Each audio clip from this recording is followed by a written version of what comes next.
welcome to TPRM Explained by the Third Party Risk Association.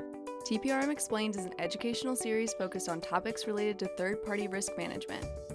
Topics come directly from TPRA's end-of-year practitioner member survey on the pain points that they are experiencing within their own programs.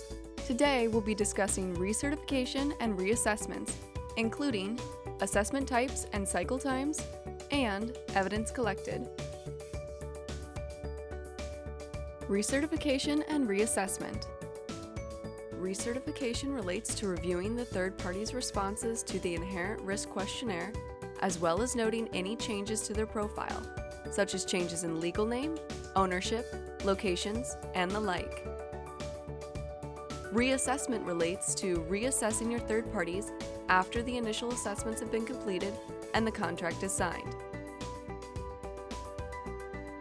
Why is reassessing your third party so important?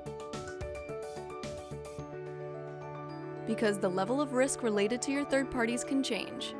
Organizations are continuously innovating, enhancing, and changing business processes. With this comes changes in third-party relationships. You may want to send a third party more data, use more or less of their services, or change how you are using their services. In parallel, third parties may change ownership, platforms, location, etc. They may also implement enhanced controls. At the same time, the threat landscape grows in complexity. There are pandemics and social or political unrest. In response to all of these changes, innovation, and enhancements, organizations must continually reevaluate their third parties to ensure they remain apprised of their risk landscape and work to remediate or mitigate certain risks. But where do organizations start with reassessing their third parties? Begin with recertifying the inherent risk questionnaire. The IRQ should drive your due diligence efforts as it takes into account the level of risk your third party poses before controls are considered. The IRQ can also determine the cycle time for your reviews. Therefore, it is a good idea to determine if responses remain the same or if the IRQ should be updated. At this time, you can also recertify the third party's profile to note any changes in location, ownership, and/or processes. Based on recertification of the IRQ, determine what assessments are in and out of scope. For assessments previously completed that remain in scope, review past responses and risk to determine if a full assessment should be resent, if high risk was noted, or if responses from the previous can be sent and new evidence can be obtained, if low risk was noted. Regardless, it is always a good idea to retest certain controls and obtain new evidence to support those controls. You can also determine from the previous assessment if there are any outstanding items that remain, such as findings are still open. Last, determine if new questions should be added to the current assessment based on your organization's continuous improvement efforts.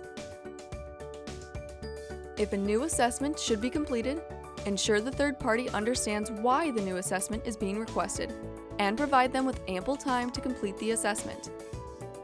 Once all assessments are completed, determine the residual risk of your third party, or the risk once controls have been evaluated. This residual risk should determine the level of due diligence you will perform within the next year, and if any follow-up should be considered. Assessment types. There are many assessments that can be provided to your third party. Assessment types should be driven off of the IRQ and how often they are completed, as well as the level in which they should be completed, light versus heavy version.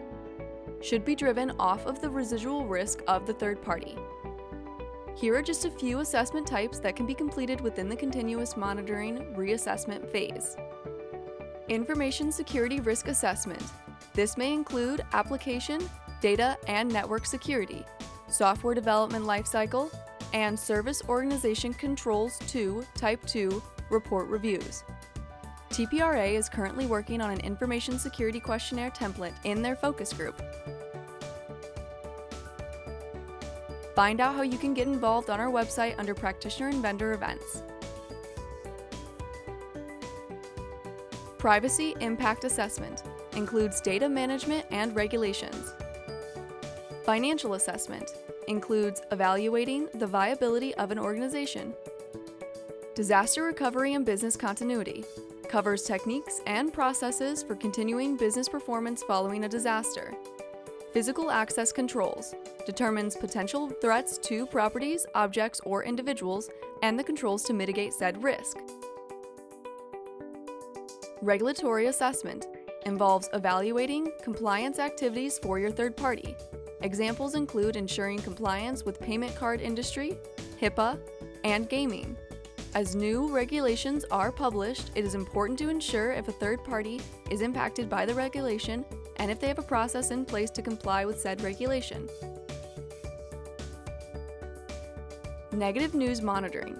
Monitoring media content by reviewing any existing media concerning a third party can help signal a potential threat, whether reputational or security related, to your organization. Subscribe to certain alerts, such as Google Alerts, to determine if there are certain impacts to your organization. Passive monitoring. Risk rating or intelligence tools that scan the perimeter of third-party networks and look for public-facing vulnerabilities. These scans are non-intrusive and can provide you with real-time data on a third party's vulnerability management program, among other activities. Examples of these tools include, but are not limited to, Risk Recon, BitSight, Security Scorecard, and Black Kite. Fourth-party reviews. Reviewing the controls in place for your third-party suppliers is also important, especially if they will have access to your data. Offshore reviews. Reviewing the controls in place to mitigate additional risk an offshore location may pose to your organization. You may also want to consider the geopolitical environment for that location as well. Last, and in response to the pandemic, you may also want to perform an operational resiliency assessment of your third party that not only looks at their incident response procedures, but also reviews your own procedures to ensure your third party is incorporated into them. From a continuous monitoring standpoint, there may also be times when activities trigger specific assessments not generally performed within your normal due diligence efforts.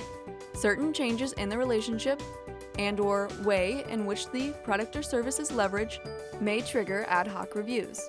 Such trigger examples include, but are not limited to, change in location of services, change in risk rating or intelligence tool, change in ownership of the third party, change in product or service, may now be cloud-based versus on-premises, change in data sent or stored, change in contract clauses, and an event or incident occurring. These are all triggers to let you know if you need to do a smaller review or just take a second look at the third party. Evidence collected. In addition to the assessments completed, it is best to obtain evidence to validate specific controls are not only in place, but also operating effectively.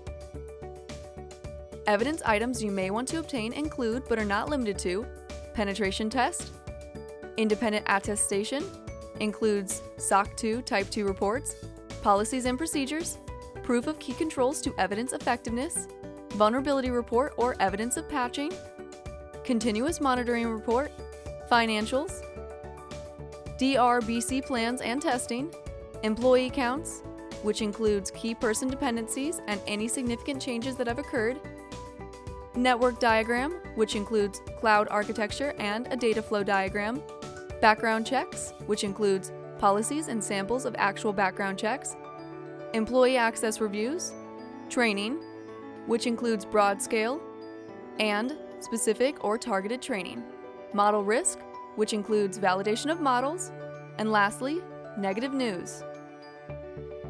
To enhance your relationship with your third party, there are a few questions you will want to ask yourself to ensure you can collect certain pieces of evidence at the right time.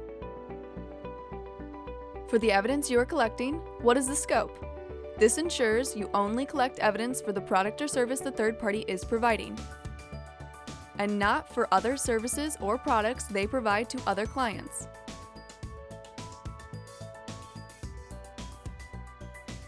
Are you collecting it at the same time each year? i.e., do they perform a penetration test at the same time each year so that you know when to collect it? Is the evidence you are collecting noted within the contract to ensure you can collect it? There may be times when a full assessment is not required if specific evidence items can be obtained for testing. There may also be times when you want an independent test performed for key controls to ensure it is thoroughly reviewed, i.e. SOC 2 Type 2 report. In summary, it is important to continuously evaluate your third party to ensure you remain aware of the risk landscape impacting your organization. Ensure you are recertifying your third party's profile and IRQ to know any changes within the relationship related to your third party. This should then drive the assessment process and cycle times for which assessments are completed.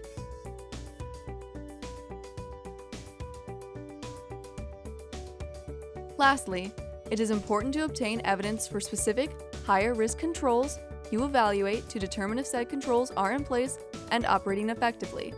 It is not best practice to only send your third party a questionnaire. All in all, reassessing your third party will ensure the impact the third party has on your organization is minimized and strengthen the relationship between you and your third party.